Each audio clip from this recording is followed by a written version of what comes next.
திருச்சிற்றம்பலம்.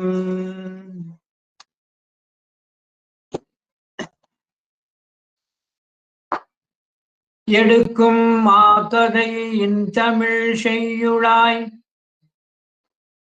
நடக்கும் மேன்மை நமக்கருள் செய்திட தடக்கை ஐந்துடை தாழ் செவி நீள்முடி கடற்கடிற்றை கருத்துள் இருத்துவாம். திருச்சிற்றம்பலம். நம பார்வதி பதையே அரகர மகாதேவா. தென்னாடுடைய சிவனே போற்றி, எந்நாட்டவர்க்கும் இறைவா போற்றி. எல்லாம் அல்ல அன்னை காந்திமதி அம்பாள் உடனுரை சுவாமி நெல்லையப்பருடைய பொன்னார் திருவடியை அடியேன் போற்றி வணங்கிக் கொண்டு, மேன்மை பொருந்திய திருமந்திர நகரிலே கோயில் கொண்டு எழுந்தருளி நமக்கெல்லாம் நல்வாழ்வு தந்து கொண்டிருக்கின்ற அன்னை பாகம்பிரியாள் உடனுரை சங்கர ராமேஸ்வரருடைய பொன்னார் திருவடியை அடியேன் போற்றி வணங்கிக் கொண்டு, குற்றமற்ற சைவம் கோலயமெங்கும் பரவுதல் வேண்டும் என்ற நோக்கிலே விநாயக புராணத்தை அருளி செய்த கவி ராட்சசர் கச்சியப்ப முனிவருடைய பொன்னார் திருவடியை அடியேன் போற்றி வணங்கிக் கொண்டு, மேன்மைகள் சைவ நீதி விளங்குக உலகமெல்லாம் என்பதை தாரக மந்திரமாக வைத்து இயங்கிக் கொண்டிருக்கின்ற தூத்துக்குடி புனிதர் பேரவையினை சார்ந்திருக்கின்ற அனைத்து பொறுப்பாளர்களுக்கும், அந்த அமைப்பிலே தன்னை இணைத்துக் கொண்டிருக்கின்ற அன்பர்களுக்கும், இந்த நிகழ்வினை கண்டும் கேட்டும் பயனடைந்து கொண்டிருக்கின்ற அன்பர்களுக்கும் நெல்லை சிவகாந்தி ஆகிய அடியனது பணிவான வணக்கத்தை தெரிவித்துக் கொள்கின்றேன். திருவருளும் குருவருளும் கூட்டி வைக்க நாம் தூத்துக்குடி புனிதர் பேரவையினுடைய ஒரு பெரும் உதவியினாலே கவி ராட்சசர் ஸ்ரீ கச்சியப்ப முனிவர் அருளி செய்திருக்கின்ற விநாயகர் புராணத்திலே வருகின்ற காரிய சித்தி மாலையினை சிந்தனை செய்து கொண்டிருக்கின்றோம். இன்று காரிய சித்தி மாலையிலே இன்று 8வது திருப்பாடல் பாச அறிவில் என்று தொடங்குகின்ற 8வது திருப்பாடலில் வருகின்ற அந்த திருப்பாடலிலே இருந்து சிந்தனையை மேற்கொள்ளுகிறோம். இந்த 8வது திருப்பாடல் பாச அறிவில் என்று விளங்குகின்ற இந்த திருப்பாடலானது இந்த விநாயகர் அட்டகத்துக்கு இருதயஸ்தானம் என்று சொல்லி காட்டுவார்கள். ஏன் என்று சொன்னால், இந்த விநாயக புராணத்திலே, இந்த விநாயகர் அட்டகத்திலே அருளி செய்ததனுடைய நோக்கம் இந்த நூலில் தான் சொல்லப்படுகிறது. ஒரு நூலினுடைய நோக்கமே அறிவை எழுப்புதல். அறிவை எழுப்புதல். பல்லுயிரும் பயங்கொண்டு உய்கையென என்னும் தடவயல் நாப்பன் அருள் வித்திட்டு கருணை நீர் பாய்ச்சி வேதம் என்னும் பாதவம் வளர்த்தனை. அதிலே சொல்லுகின்ற பொழுது பல்லுயிரும் பயங்கொண்டு உய்வதற்குத்தான் வேதத்தை அருளி செய்தார் என்று குமரகுருவர் சொல்லி காட்டுகிறார். வேதம் என்ற ஒரு சொல் வித் என்ற சொல்லில் இருந்து வெளிப்பட்டது. எட்டிமாலஜி சொல்ல ஆராய்ச்சியிலே சொல்லுகிற போது வேதம் என்பது வித் என்ற சொல்லிலிருந்து வெளிப்பட்டது. வித் என்பது அறிவு, வித்யாசிரமம், வித்யாசாலை, ஆகையினால் வித்யாரம்பம். எனவே வித் என்று சொல்வது அறிவை குறிக்கிறது.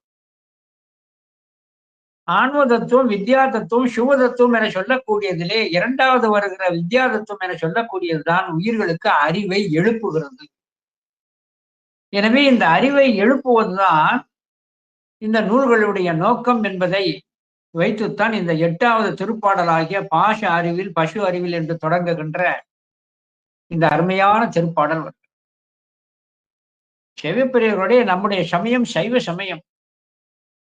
சைவ சமயத்தினுடைய ஒரு தலையான நோக்கம், நம்முடைய சமயத்தினுடைய ஒரு முக்கிய நோக்கம் என்னவென்று சொன்னால், உயிர்களை வீடு வேறு பெறச் செய்தல். உயிர்களுக்கு வீடு வேறு கிடைத்தற்கு. வீடு பாசத்தலையிலிருந்து விடுபடுதல். பேரு சிவப்பேரு. பாசத்தலையிலிருந்து விடுபட்டு சிவப்பேறு பெறுவதைத்தான் வீடு வேறு என்று சுருக்கமாக சொல்கிறோம். இந்த வீடு வேறு என சொல்லக்கூடியது இருக்கிறதே,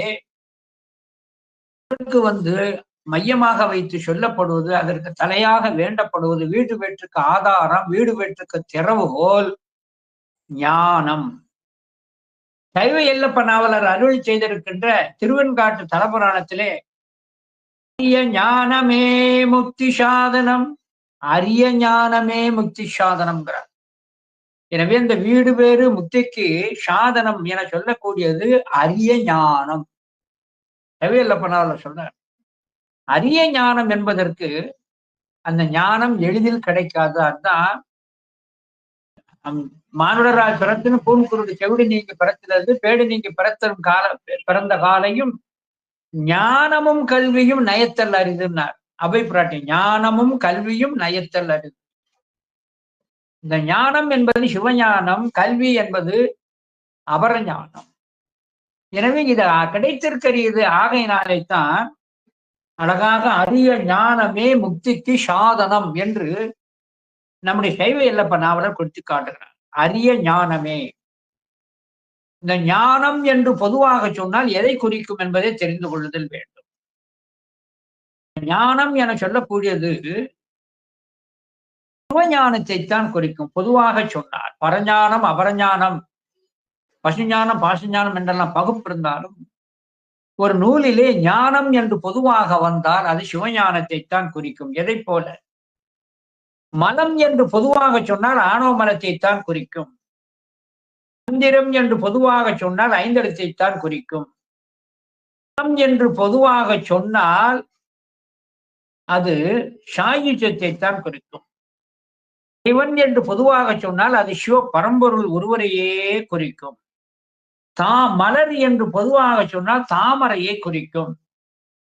இதே போல ஞானம் என்று சொன்னால் சிவஞானத்தை தான் அது குறிக்கும்.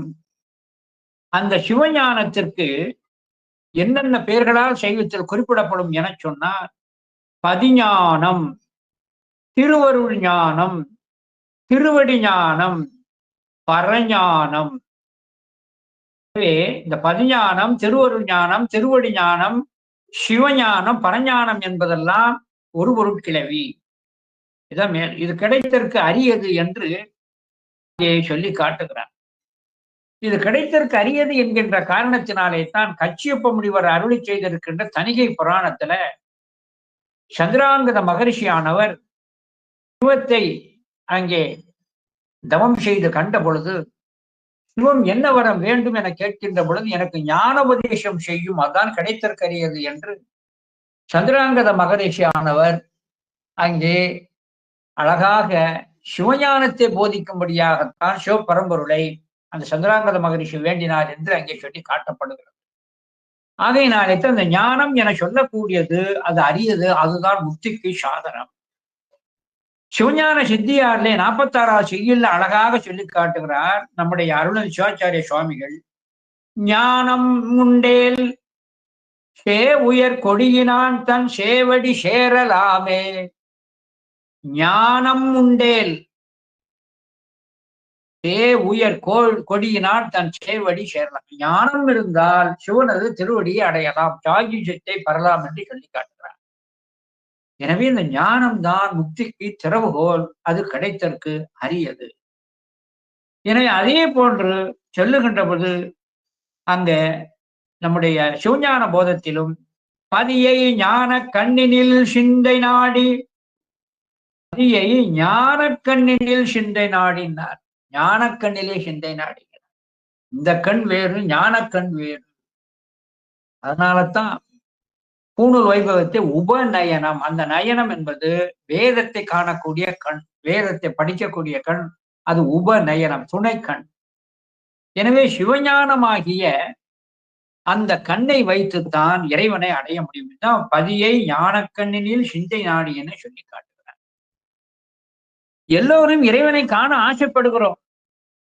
நீ கண்டாயா, நீ கண்டாயா என்று நாம் கேட்கிறோம். ஆனால் நீ கண்டாயா, நீ கண்டாயா என சொல்லுகின்ற பொழுது நான் கண்டேன் என்று எவருமே சொல்வது இல்லை. காரணம் என்ன என சொன்னால், அவனை காண வேண்டும் என சொன்னாலே அதற்கு இந்த கண்ணால் காண இயலாது, ஞானக்கண்ணால் தான் காணும். அதனால்தான் பலர் நமக்கு இறைவன் புலப்படுவது இல்லை. இறைவனை ஞானக்கண்ணால் தான் காண முடியும் என்பதை நமச்சிவாய சிதம்பர வெண்பாலே சொல்லி காட்டுகிறார். கண்ணுடையர் உன்கோலம் காணும் சிவஞான கண்ணுடையார். அழகா சொல்லிட்டார். கண்ணுடையர் உன்கோலம் காணும் சிவஞான கண்ணுடையார் ராமன்றோ. எனவே உன்னை கண்டவர்கள் சிவஞானமாகிய அந்த கண்ணால் தான் கண்டிருக்கின்றார்கள். அதனால்தான் ஞானக்கண்ணினில் சிந்தை நாடி என்று அங்கே அழகாக சிவஞான போதத்திலே அங்கே சொல்லி காட்டப்பட்டிருக்கிறது. எனவே காண முடியாதவர்கள் ஊனக்கண்ணை வைத்து முயற்சித்திருக்கிறார்கள். கண்டவர்கள் ஞானக்கண்ணால் கண்டிருக்கிறார். ஊனக்கண் உள்ளவர்களுக்கு புலப்பட மாட்டான். ஞானக்கண் உள்ளவர்களுக்கு அவன் புலப்பட்டு கொண்டே இருப்பான். அதனால்தான் தாய்மான சுவாமிகள் பரம்பொருளாகி சிவத்தை கண்டவர்களும் உண்டு, காணாதவர்களும் உண்டு. அழகாக சொல்லி காட்டுவார் நம்முடைய தாய்மான சுவாமிகள். கண்டார் கண்ட காட்சியும் நீனே, காணார் காணா கல்வனும் நீயே. கண்டார் கண்ட காட்சியும் நீயே. ஞானக்கண்ணை கொண்டு காணுகின்ற பொழுது நீ காட்சி பொருளாக நீ காணும்படி செய்திருக்கிறாய். காணார் காணா கல்வனும் நீயே. ஆனால் ஊனக்கண்ணால் காண முற்பட்டவர்களுக்கு நீ கல்வன் போர் ஒளிந்து கொண்டாய். கண்டார் கண்ட காட்சியும் நீயே, காணார் காணா கல்வனும் நீயே என்று அங்கே அழகாக அங்கே சொல்லி காட்டுகிறார். காணவே முடியாத அந்த பரம்பொருளை பெருமானானவர் ஞானசம்பந்த பெருமானை சுட்டி காட்டினார். பீருடைய பெருமாபுரம் மேவிய பெம்மான் இவன் என்றே என்று தான் கண்டதை காட்டினார். அப்ப ஞானசம்பந்த பெருமான் தன்னுடைய கண்ணினாலே பரம்பொருளை கண்டு இவன் என்று சுட்டியும் காட்டிவிட்டார். எப்படி சுட்டி காட்டார்? நான் காணுகின்ற காட்சியை சொல்லுகிறேன் என்று சிவனுக்கு அடையாளம் கூறினார் என்று சேக்கரார் சொல்வார். அந்த தோடுடைய செவியனை சொல்லுகின்ற பொழுது அந்த பாட்டுக்கு விளக்கத்தை கருத்தை சேக்கரார் பெருமான் திருஞான சம்பந்தர் புராணத்துல தான் கண்ட காட்சியை அடையாளம் காட்டினார் அப்படிம்பார். அப்படி ஞானசம்பந்த பெருமான் ஆகிய அந்த 3 வயது திருக்குழந்தை கண்டு அடையாளத்தை காட்டியது என சொல்லுகின்ற பொழுது அது எதை வைத்து கண்டது என சொன்னார். அதான் புராணத்துல அவர் ஞானத்தை உண்டவர். அவர் யார்? ஞானத்தை உண்டவர். அதைத்தானே நம்முடைய பரம்பொருளாகிய அந்த சிவபெருமான் ஆனவர் அங்கே அம்மையை அங்கே பணித்து உன் 2 தனங்களில் பொழிகின்ற பாலினை பொன்கில்லத்தில் ஏந்தி சம்பந்தனுக்கு ஊட்டு என சொன்னார். அது என்ன 2 தனங்கள்? பரஞானம் அபரஞானம்.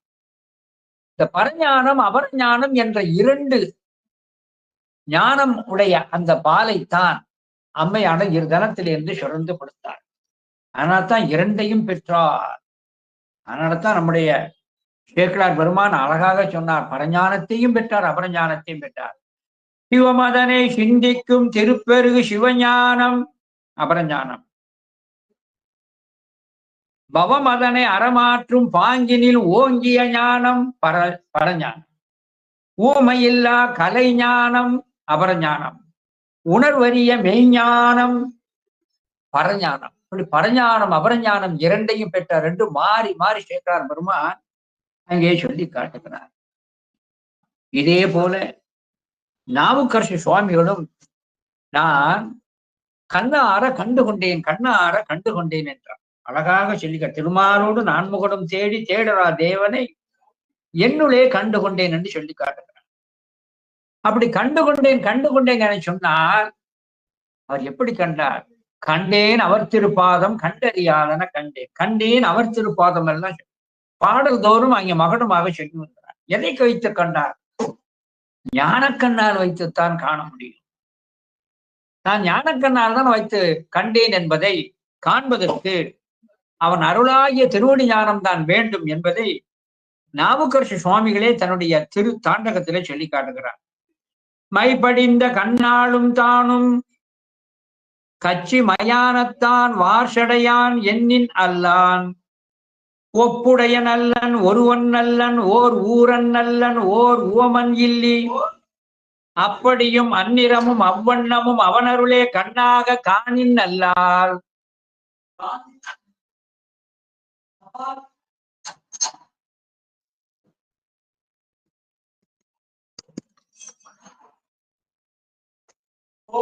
வர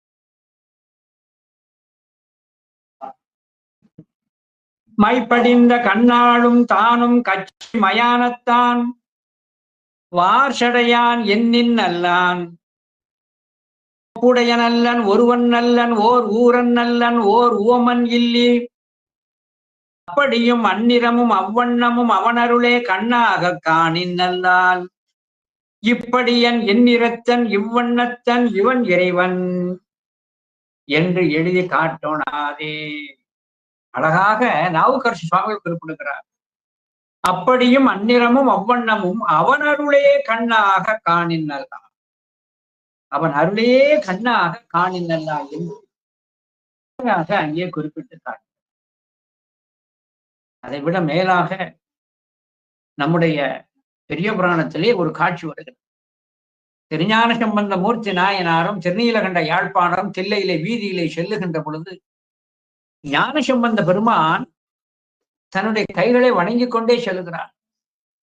உடன் வருகின்ற திருநீலநக்க நாயனார் யாரை வணங்கிக் கொண்டு செல்கிறார் என்றே புரியவில்லை. அப்போ திருநீலகண்ட யாழ்ப்பாணர் கேட்கிறார், என்ன வணங்கிக் கொண்டே செல்கிறீர்கள் என்று ஞான சம்பந்தரை கேட்க சம்பந்தர் சொல்றார், எதிரே வருகின்ற இந்த தெளிவான அந்தணர்களை வணங்குகிறேன், அவர்கள் சிவகணங்களாக எனக்கு காட்சி தருகிறது. சிவகணங்களாக இந்த தெளிவான அந்தணர்கள் எனக்கு காட்சி தருகின்ற காரணத்தாலே இந்த தில்லைவாழ் அந்தணர்களை வணங்கி கொண்டு செல்லுகிறேன். அப்பொழுது திகைத்தார் திருநீலகண்ட யாழ்ப்பாணர். அப்ப அவருக்கு தில்லைவாழ் அந்தணர்கள் அந்த மானிட வடிவம் தான் தெரிந்தது. அப்பொழுது ஞானசம்பந்த பெருமான் திருநீலகண்ட யாழ்ப்பாணரை நோக்கி, நீலகண்ட யாழ்ப்பாணரே, இப்பொழுது நீர் இந்த தில்லைவாழந்தனர்களை நீர் பாரும் என ஞானக்கண்ணை கொடுக்க, ஞானசம்பந்தரால் கொடுக்கப்பட்ட ஞானக்கண்ணை வைத்து திருநீலகண்ட நாயனார் இப்பொழுது பார்க்கிறார், தில்லைவாழ் அந்தணர்கள் எல்லாம் சிவகணங்களாக காட்சி தந்தது. ஏனென்றால் இந்த ஞானக்கண் என சொல்லக்கூடியது அது காட்ட முடியாத சூக்குமத்தையும் காட்ட வல்லது அங்கே சொல்லும். இதே போன்று நமினந்தி அடிகள் திருவாரூர் சென்று திருமணலிலே நடக்கின்ற அந்த திருவிழாவிலே எம்பெருமான் வீதி விழா வர்றார். அதுல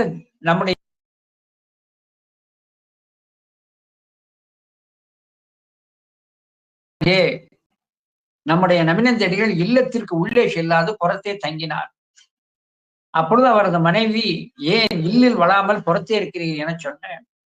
நான் திருவிழாவிலே சென்ற பொழுது எம்பெருமான் எழுந்தருளினார், பலர் அங்கே கூடியிருந்தார்கள், எல்லோரையும் தொட்டு விட்டேன் என்று பொதுவாக சொன்னார். உடனே நம்முடைய பெருமான் அவருக்கு சிறிது தூக்கத்தை கொடுத்தார். உடனே கனவிலே நம்முடைய பெருமான் எழுந்தருளி, மணலிலே எம்மை தரிசிக்க வந்த அடியவர்கள் எல்லாம் சிவகணங்கள் என்பதை அறிந்து கொள், அதை இப்பொழுது நீ காண்பாயாக என சொல்லி கனவிலேயே கூடியிருந்த அடியார்களை சிவகணங்களாக கனவிலே காட்டினார். உடனே இரவோடு இரவாக விரைந்து சென்று அந்த மணலிலே சென்று எம்பெருமான் அந்த காணுகின்ற பொழுது காணுகின்ற அடியார்கள் எல்லாம் சிவகணங்களாக காட்சியளித்தார் என்று பெரிய புராணத்தில் சொல்லப்படுகிறது.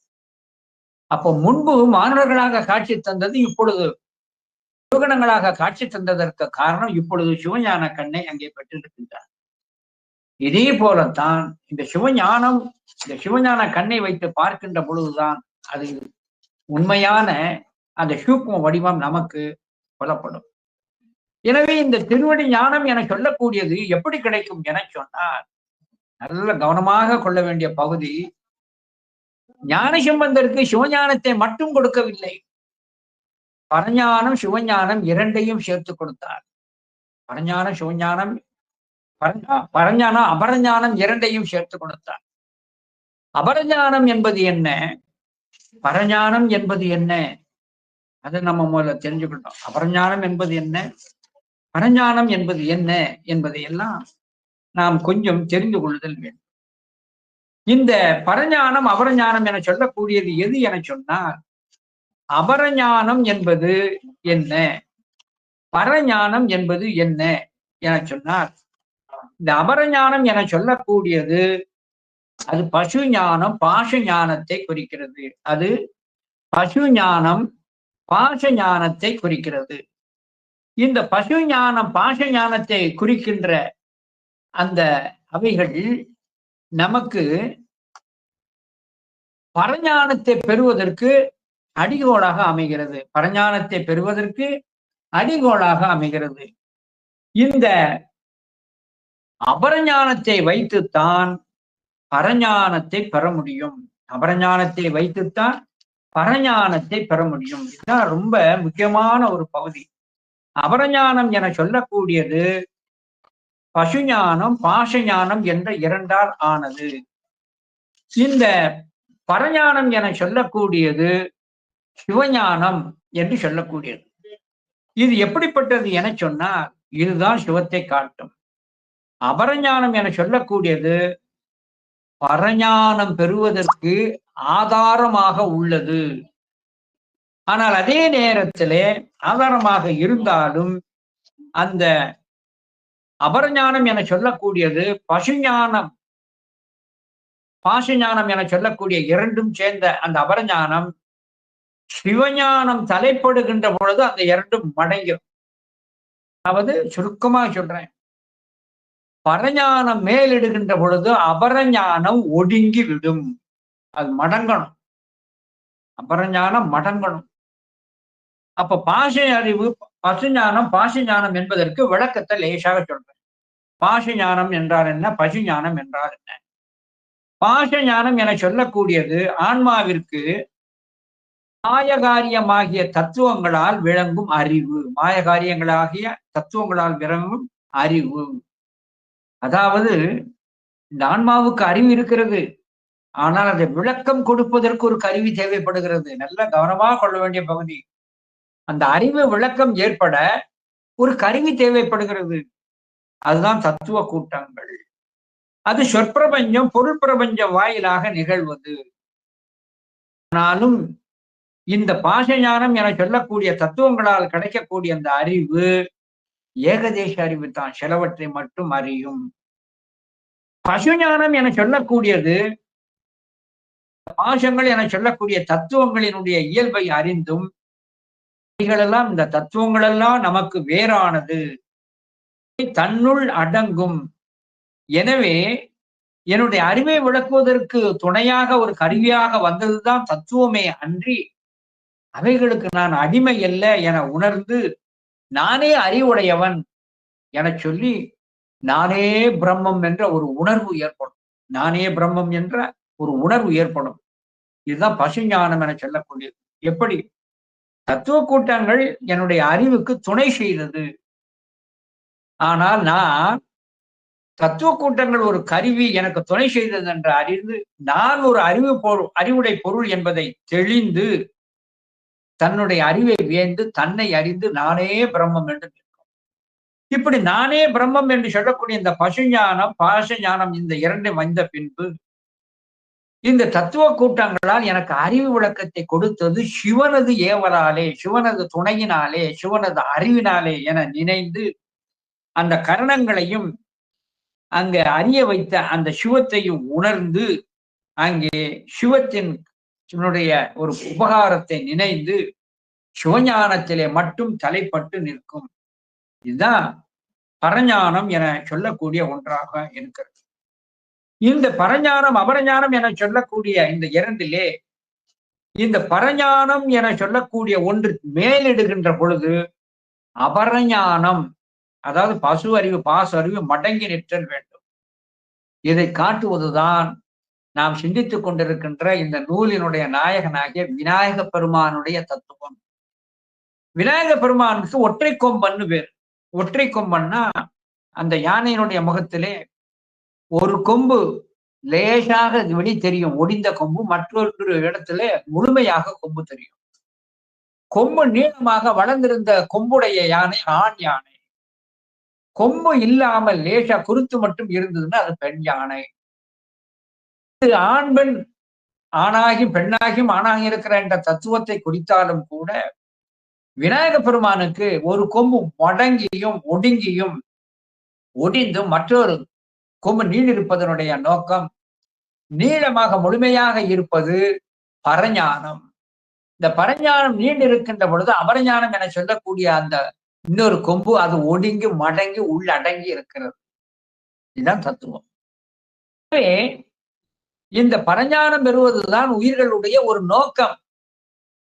ஆனால் அந்த பரஞானம் பெறுவதற்கு அபரஞானம் துணை செய்கிறது. அபரஞானம் இல்லாம பரஞானம் பெறவே முடியாது. ஞானத்தின் பயனை பெற அபரஞானம் தான் முதல்ல நமக்கு கருவியாக அமைகிறது. எதை போல் என சொன்னார், பூவிலே இருக்கின்ற இதழ்கள் இருக்கிறதே அது பரஞானம். கீழே இருக்கின்ற காம்பு இருக்கிறதே அது அபரஞானம்.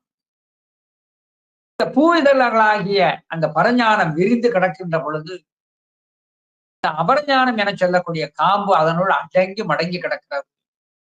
காம்பு இல்லாம மலர் இல்லை, அது பயன்படாது. காம்பு இல்லாம மலர் இல்லை. இதே போல அபரஞானம் இல்லாமல் பரஞானம் இல்லை என சொல்லி காட்டுகிறோம்.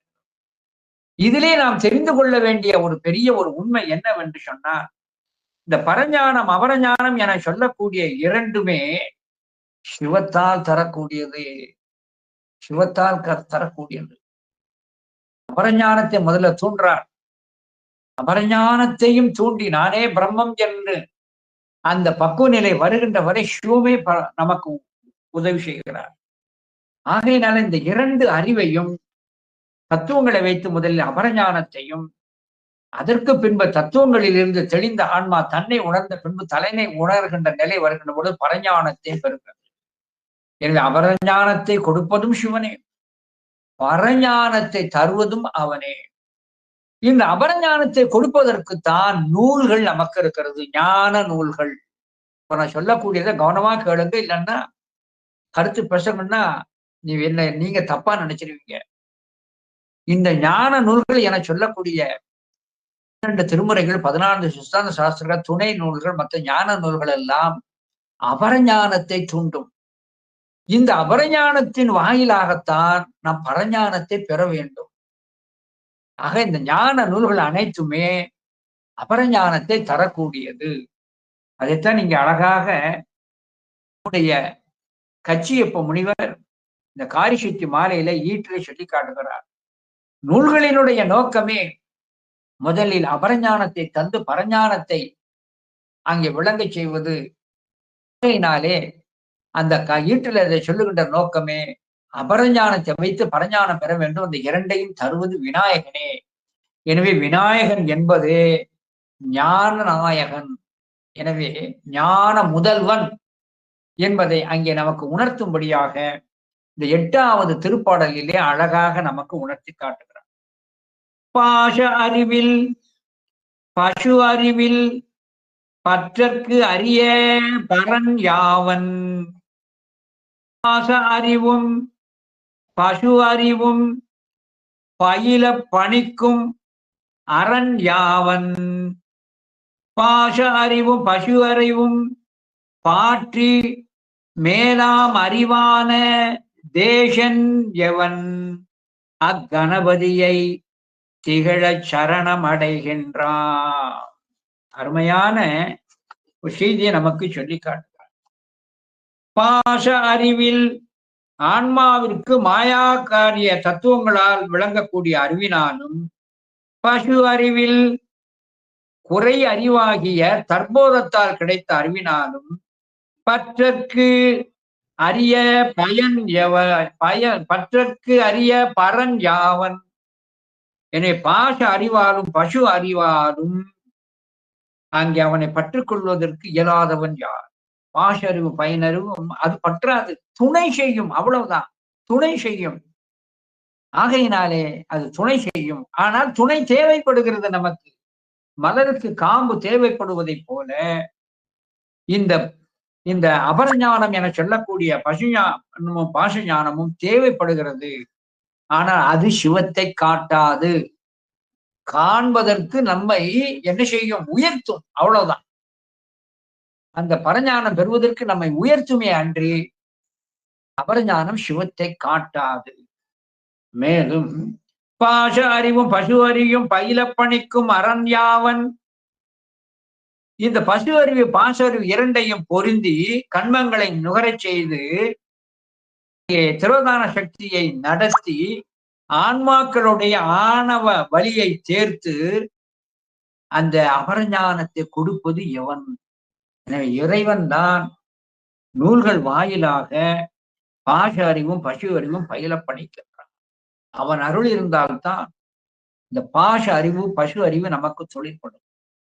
ஆகையினாலேத்தான் ஞான நூல்களை தொடங்குகின்ற பொழுது இறைவன் அருள் இருந்தால்தான் இந்த ஞான நூல்களாகிய அபரஞானம் தருகின்ற நூல்கள் நமக்கு விளங்கும் என்பதற்காகத்தான் நம்முடைய நூல்களிலே தொடக்கத்திலே விநாயகனுக்குத்தான் துதி இருக்கும். நற்குஞ்சர கண்டு நன்னில் கலைஞானம் கற்கும் சரக்கன்று கான். இல்லையா?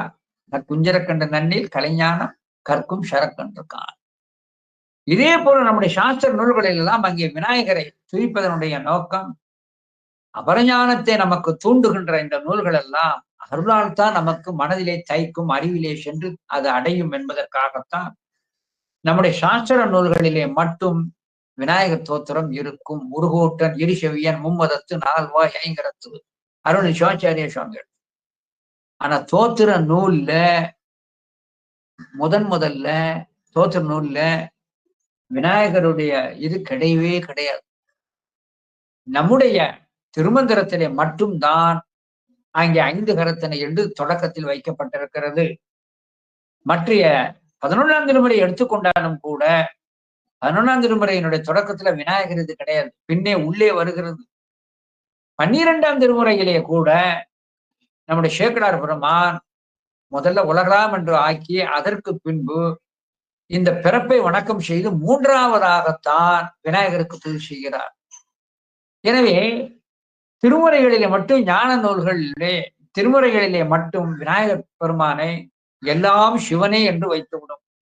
ஆனால் ஞானத்தை கொடுக்கின்ற அந்த 14 சித்தாந்த சாஸ்திரத்திலே இது இறைவன் அருள் இருந்தால் அன்று இந்த ஞான நூல் மனதிலே தைக்காது என்ற காரணத்தினாலே அங்கே விநாயகர் காப்பு அல்லது விநாயகர் வணக்கம் அங்கே காணப்படும். பசு அறிவில் பாச அறிவில் பற்றற்கரிய பரஞ்யாவன். பாச அறிவும் பசு அறிவும் பயில பணிக்கும் அரண் யாவன். பாச அறிவும் பசு அறிவும் பாற்றி மேலாம் அறிவான தேசன் எவன் அக்கணபதியை திகழ சரணம் அடைகின்றான்.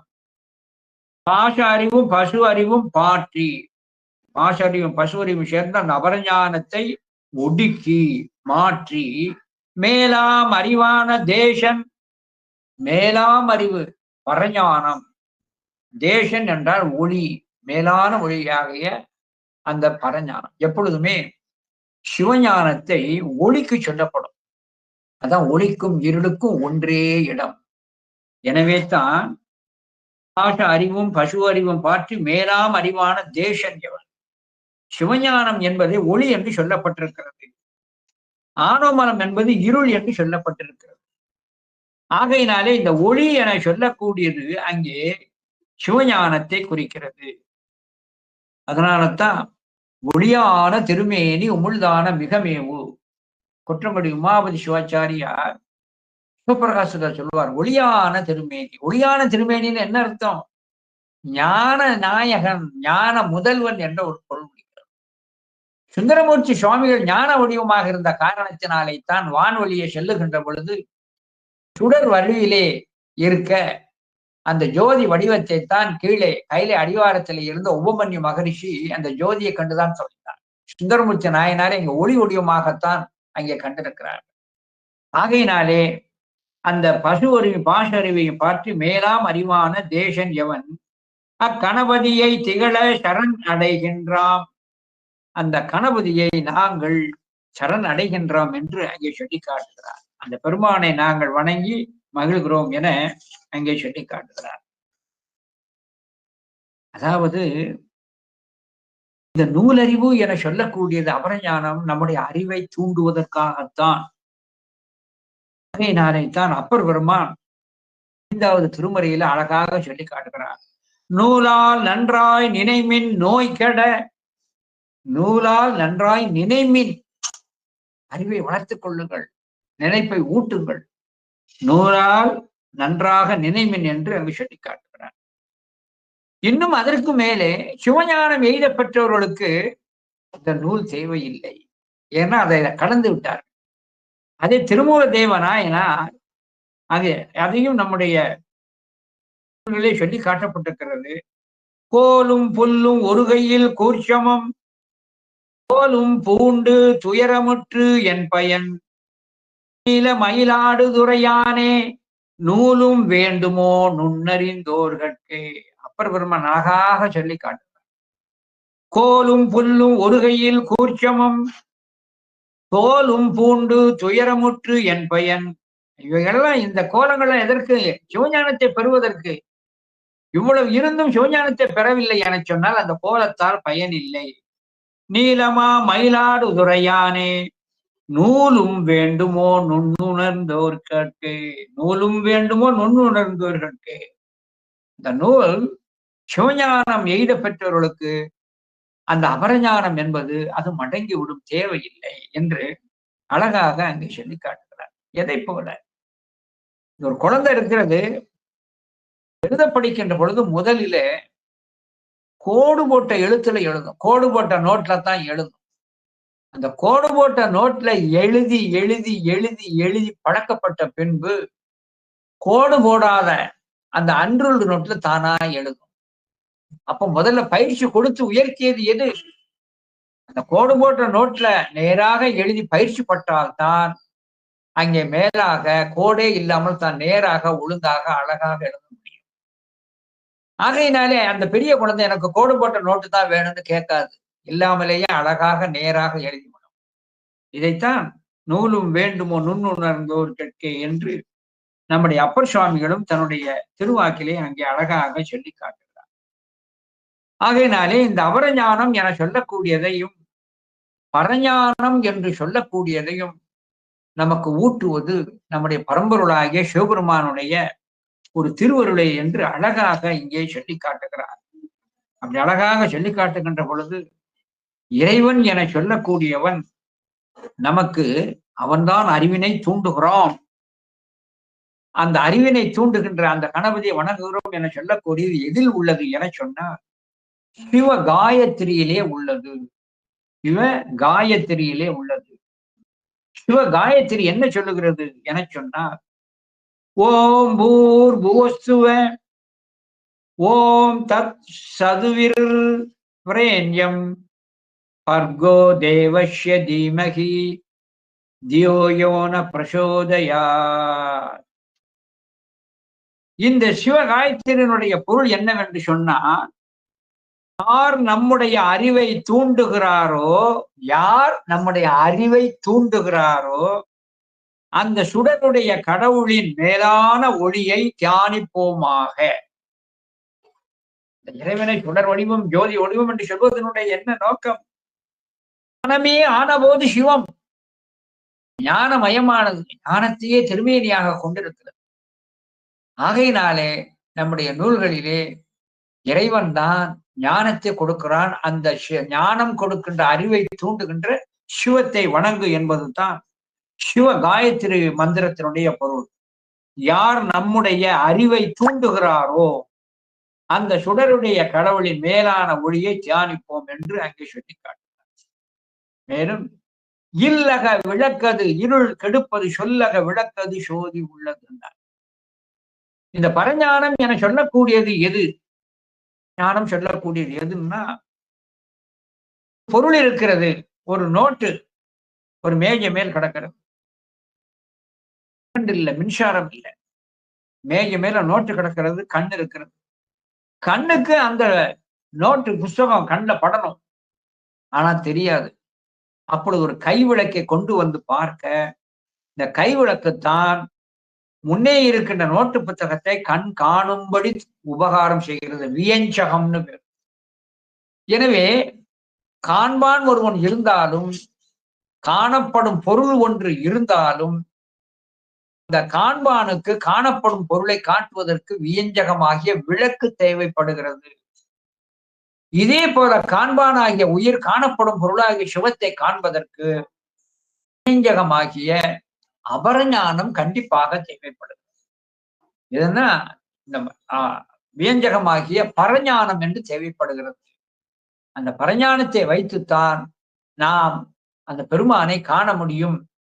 அந்த ஞானத்தை கொடுப்பது தூண்டுவது முதலில் அபரஞானத்தை தருகின்ற ஞான நூல்கள் என்ற காரணத்தினாலே தான், அந்த காரணத்தினாலும் அந்த ஞானத்திற்கு தலைவன் விநாயகனே என்று சைவத்தினுடைய ஒரு மரபாக இருக்கின்ற காரணத்தினாலும் விநாயகரை துதிக்கின்ற பொழுது அபரஞானம் பரஞானம் இரண்டையும் கொடுத்து அபரஞானத்தை மறையும்படியாக செய்து சிவஞானம் மேலோகும்படியாக செய்கின்ற அந்த மேலான களபதியை நாங்கள் வணங்குகின்றோம் என்று அங்கே சொல்லி காட்டுவது போல அங்கே அழகாக இங்கே சொல்லி காட்டுகிறார்.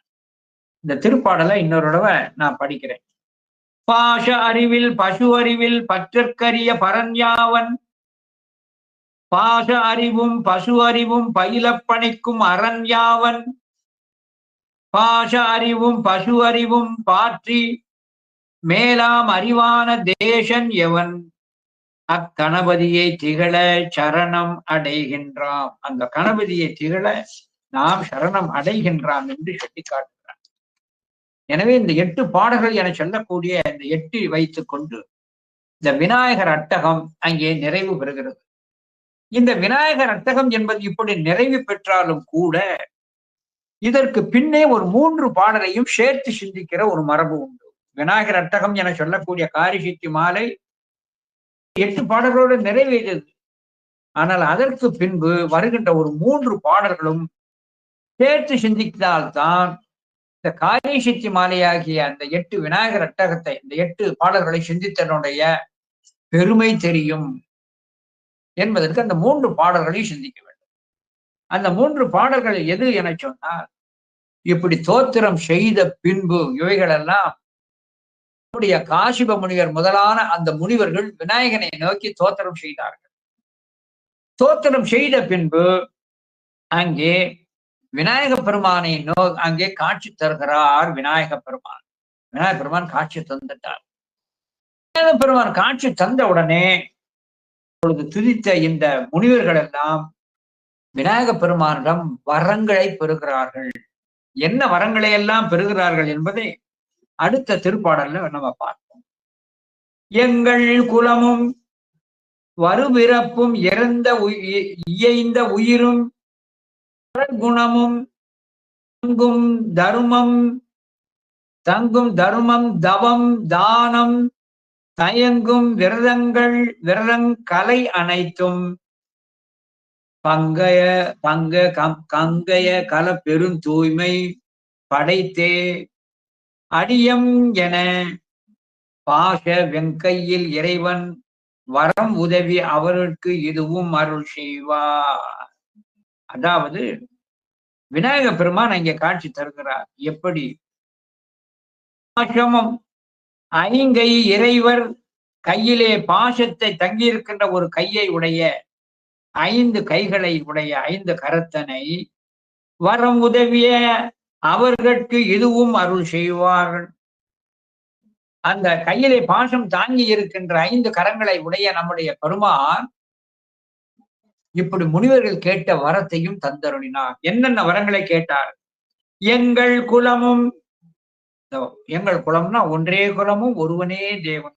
இந்த உயிர் கூட்டங்கள் அனைத்தும் வருபிறப்பும் இயைந்த உயிரும் வளர்குணமும் தங்கும் தர்மம் இவைகளெல்லாம் தலைத்து நிலைத்து நிற்க வேண்டும் என்று கேட்கிறார். எங்கள் குலமும் வருபிறப்பும் இயைந்த உயிரும் வளர்குணமும், வளர்குணம்ங்கிறது சாத்விக குணமும், தங்கும் தருமம் தவம் தானம் தயங்கும் விரதம், நாங்கள் செய்கின்ற தவம் தானம் மேற்கொண்டிருக்கின்ற விரதங்கள் கலை அனைத்தும் பங்கம் அகல, அதில குற்றம் குறை இல்லாது உண்மை பொருள் தெளியும்படியாக பங்கம் அகல பெரும் தூய்மை அடைந்தோம். உன்னை கண்டதினாலே இந்த வரங்களை எல்லாம் எனக்கு தர வேண்டும், நாங்கள் இப்பொழுது தூய்மை அடைந்து விட்டோம் என்று தூய்மை அடைந்தோம் என பாஷ ஐங்கே இறைவர் வரம் உதவியவர்களுக்கு இதுவும் அருள் செய்வார். அவர்களெல்லாம் என்னென்ன வரங்கள் வேண்டும் என்று விரும்பி கேட்டார்கள். விரும்பி கேட்டு நாங்கள் இப்பொழுது தூய்மையாகிவிட்டோம் என்று கூற, விநாயக பெருமான் கேட்ட வரங்களை எல்லாம் அவர்களுக்கு கொடுத்து மேலும் சொல்லுகிறார்.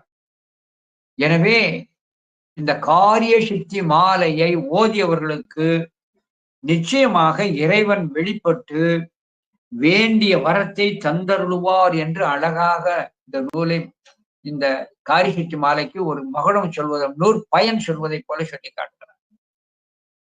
அவர்கள் உடனே வெளிப்பட்டார். தோத்திரம் செய்ததால் வெளிப்பட்டார். வெளிப்பட்ட காரணத்தினாலே அவர்களுக்கு காட்சி கொடுத்ததோடு மட்டுமல்லாது வேண்டிய வரங்களையும் கொடுத்தார். எனவே நீங்களும் துதியுங்கள் என்று நமக்கு சொல்வதை போல சொல்லி, இதை எப்படி துதித்தல் வேண்டும் என்பதை அடுத்த 2 பாட்டுல சொல்ல இருக்கிறார். இதை எப்படி துதித்தல் வேண்டும் என்பதை அடுத்த 2 பாட்டுல சொல்லி காட்டார். எப்பொழுதுமே துதித்தலுக்கு வலிமை அதிகம். திருக்குற்றால தலபுராணத்துல திரிகூடராசப்ப கவிராயர் ஒரு செய்தி சொல்லி காட்டுறார். தக்கனது யாகத்தில கலந்து கொண்ட காரணத்தினாலே தேவர்களுடைய அந்த பதமும் போய்விட்டது. அவர்களுக்குரிய போகங்களும் கைவிடப்பட்டது. அசுரர்களுடைய துன்பத்துக்கும் ஆளானார். பிறகு தேவர்கள் எல்லோரும் பிரம்மனுடைய உபதேசத்தின்படி தவம் செய்தார்கள். 16,000 ஆண்டுகள் தவம் செய்தும் கூட பெருமான் வெளிப்படல. ஆனால் அந்த தேவர்கள் எல்லாம் சிவத்தை நோக்கி இனி துதிப்போம், வெளிப்படுவார் என சொல்லி துதித்தார்கள். துதித்த பின்பு தேவர்களுக்கு சிவபெருமான் காட்சி தந்து அவர்கள் தக்கையாகத்திலே கலந்து கொண்டிருந்த அந்த தீவினையை அகற்றி அவர்களுக்கு பழைய பதத்தையும் போகத்தையும் கொடுத்தருளினார். எனவே துதிப்பதற்கு அவ்வளவு வலிமை இருக்கிறது. எனவே நீங்களும் துதியுங்கள் என்று அங்கே திரிகூடராசப்ப கவிராயர் அருளி செய்திருக்கின்ற திருக்குற்றால தலபுராணத்திலும் சொல்லப்பட்டிருக்கிறது.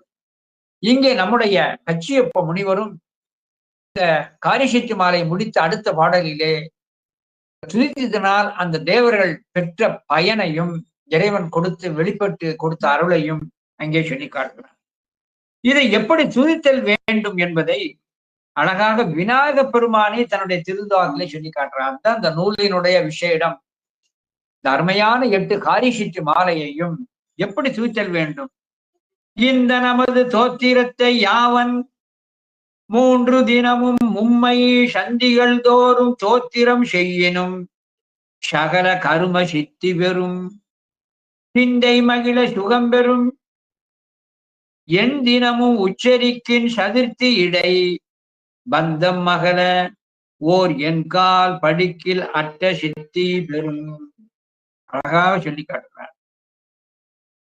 நமது இந்த தோத்திரத்தை யாவன் 3 தினமும் எம்மை நோக்கி நீங்கள் துதித்த இந்த தூத்திரத்தை யார் தினமும் மும்மை சந்திகள் தோத்திரம் செய்யினும்.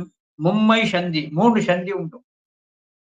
காலையும் இரவும் பகலும் சேர்ந்துகின்ற அதிகால பொழுது, பகலும் இரவும் சேருகின்ற மாலை பொழுது, பகலையும் இரவையும் கூறு செய்கின்ற உச்சி பொழுது. எனவே நம்ம தோத்திரத்தை 3 தினமும் மும்மை சந்திகள், இன்னொரு 3 சந்தினை எதுன்னு சொல்றேன், 3 சந்தி.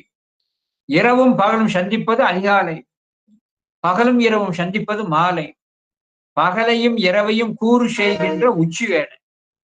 ஆகையினால சந்திகள் தோறும் தோத்திரம் செய்யணும்.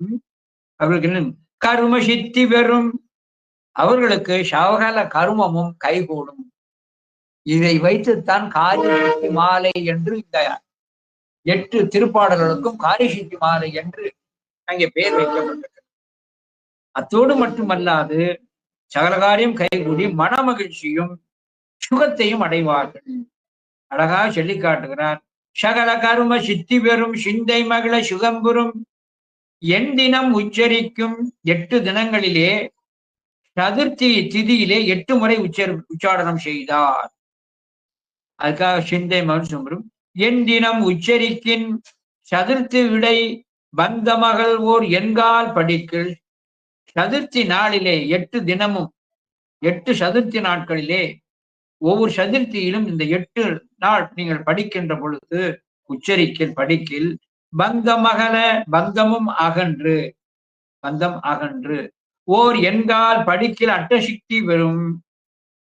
எனவே 8 தினங்கள் 8 சதுர்த்தியிலே ஒரு சதுர்த்திக்கு 8 முறை நீங்கள் தோத்திரம் செய்தால் அட்டமா சித்தியும் கைகூடும், பந்தமும் அகலும். திங்கள் 2 தினந்தோறும் திகழ ஒருவால் முறையோதில் தங்கும் அரசவசியம். 2 மாதம் நாள்தோறும் ஒவ்வொரு நாளைக்கு 10 முறை நீங்கள் தோத்திரம் செய்தீர்கள் என சொன்னால் அரசவசியம் கிடைக்கும். அரசவசியம்னா அரசனே தம்மை விரும்புவான், அரசனே நம்மை நாடி வருவான். சுந்தரமூர்த்தி சுவாமிகளை நம்முடைய நரசிங்கமுனையரையார் சென்று விரும்பி எடுத்து வளர்த்தார். சுந்தரமூர்த்தி சுவாமிகளின் மீது அரசவசியம் இருந்த காரணத்தினாலே தான் சேரமான் பெருமான் நாயனார் வந்து விரைந்து தன்னை தோழனாக அங்கே உறவு கொடுத்தார். ஆகையினாலே இந்த 2 மாதம் நாள்தோறும் படித்தால் அரசவசியம் கிடைக்கும். மாணிக்க வாசகரையும் அப்படித்தான் அரிமர்த்தன பாண்டியன் விரும்பித்தான் அவன் அந்த பெருமான் மாணிக்க வாசகரை விரும்பி தான் அழைத்தான். ஆகையினாலே இங்கு அழகாக சொல்லி காட்டுகிறான். இங்கே அங்கே திங்கள் 2 தினந்தோறும் திகழ் ஒருவால் முறையோதில் தங்கும் அரசவசியம் மாம். தயங்க 21 முறைமை பொங்கும் முழுவலால் கிளப்பில் பொருவின் மைந்தர் விழுக்கல்வி துங்க வெறிக்கை முதல் பரவும் தோன்றும் என செப்பினர் மறைந்தார். இதை நீங்கள் 21 முறை நீங்கள் படித்தீர்கள் என சொன்னார் நன்மக்கட்பேறு அத்தோடு மட்டுமல்லாத நல்ல கல்வி. கல்வியில 2 வகைப்படும். பொல்லா கல்வி ஒன்று இருக்கிறது, நற்கல்வி ஒன்று இருக்கிறது. மாணிக்கவாசகர் சொல்கின்ற பொல்லா கல்வி அது அறிவை தூண்டி ஆராய்ச்சியை பெருக்கி மன ஓட்டத்தை கொடுத்து கொண்டிருக்கும். ஆனா நற்கல்வி என சொல்லக்கூடியது உற்றாரை யான் வேண்டேன், ஊர் வேண்டேன், பெயர் வேண்டேன், கற்றாரை யான் வேண்டேன், கற்பனவும் இனி அமையும். கற்றாரை யான் வேண்டேன் என சொல்லக்கூடியது ஆராய்ச்சி அறிவு, உலகியல் அறிவு. கற்பனவும் இனி அமையும் என்பது கற்பதால் மன ஓட்டம் குறைந்து அமைதி கொடு சாத்விகத்தன்மை பெறும். ஆக நாளத்தை 21 முறை வழங்கினால் பேரு நல்ல கல்வி, உயர்ந்த செல்வம், பல நன்மைகள் கிடைக்கும் என சொல்லினார். ஆகையினாலே திங்கள் 2 தினந்தோறும் திகழ ஒருவான் முறை ஓதில் தங்கும் அரசவசியமாம்.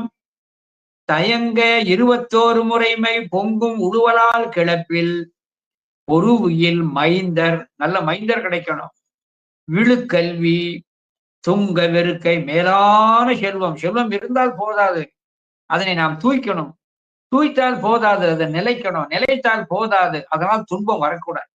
எனவே துங்க வெறுக்கை முதல் பலவும் தோன்றும் என செப்பினர் மறைந்தார். இந்த நூலை இப்படியெல்லாம் நீங்கள் ஓதுங்கள் என சொல்லி விநாயக பெருமான் அங்கே கூறி அவர்களுக்கு முன்னே மறைந்து விட்டார். எனவே இந்த காரிசித்தி மாலையினுடைய ஒரு சிறப்பு சைவ சித்தாந்த கருத்துக்கள் நிறைந்தது. பதி உண்மையை பற்றி பல செய்திகளை கிளறக்கூடிய அருமையான நூல் தான் விநாயகர் அட்டகம் என சொல்லக்கூடியது. அந்த நூலுக்கு மேலும் சிறப்பு, இந்த நூலை படித்தவர்களுக்கு என்னென்ன பலன் கிடைக்கும் என்பதை அழகாக சொல்லி காட்டினார். உடனே தரிசனமும் கிடைக்கும், குறைகளும் நீங்கி பலனும் கிடைக்கும் என்பதையும் சொல்லி காட்டப்பட்டதோடு மட்டுமல்லாது இந்த நூலை எப்படி படித்தல் வேண்டும் என்று சொல்லப்பட்டிருக்கிறது. ஒரு மருந்தை உட்கொள்ள வேண்டும் என சொன்னால் அதற்கு முறை இருக்கிறது. சாப்பாட்டுக்கு முந்தியா பிந்தியா, எவ்வளவு அளவு, எத்தனை நாட்கள் என்று நோய் தீர்க்கின்ற மருந்துக்கு ஒரு நிர்ணயம் செய்யப்படுவதை போல இந்த காரிய சித்தி மாலையை எப்படி நாம் ஓதினால் என்னென்ன பலன் கிடைக்கும் என்பதையும் இந்த அழகாக இந்த நூலிலே சொல்லி காட்டப்பட்டிருக்கிறது என சொல்லி, எல்லாமல்ல அந்த பரம்பொருளினுடைய திருவருளினாலும் குறிப்பாக விநாயக பெருமானுடைய பெருங்கருணையினாலும் நம்முடைய தூத்துக்குடி புனிதர் பேரவையினுடைய ஒரு பெரும் உதவியினாலும் இந்த காரிய சித்தி மாலையை ஏதோ அடியனது சிற்றறிவிலை பட்டபடி நாம் சிந்தித்திருக்கின்றோம். இந்த சிற்றறிவிலை பட்டபடி சிந்திப்பதற்கு எனக்கு ஒரு வாய்ப்பினை கொடுத்த தூத்துக்குடி புனிதர் பேரவைக்கு நன்றியை தெரிவித்துக் கொண்டு திருவருளும் குருவருளும் கூட்டி வைக்க இந்த காரிய சித்தி மாலை நிறைவுறுகிறது என்பதை நான் மகிழ்ச்சியோடு தெரிவித்து இந்த அளவிலே நிறைவு செய்கிறேன். நன்றி, வணக்கம். திருச்சிற்றம்பலம். திங்கள் மும்மலை பெய்க செழும் புவி பொங்கி வாழ்க புறவலன் ஓங்குக நங்கள் சங்கரன் பூஷை நலம் பெற சங்கரன் அடியார்கள் தலைக்கவே. திருச்சிற்றம்பலம்.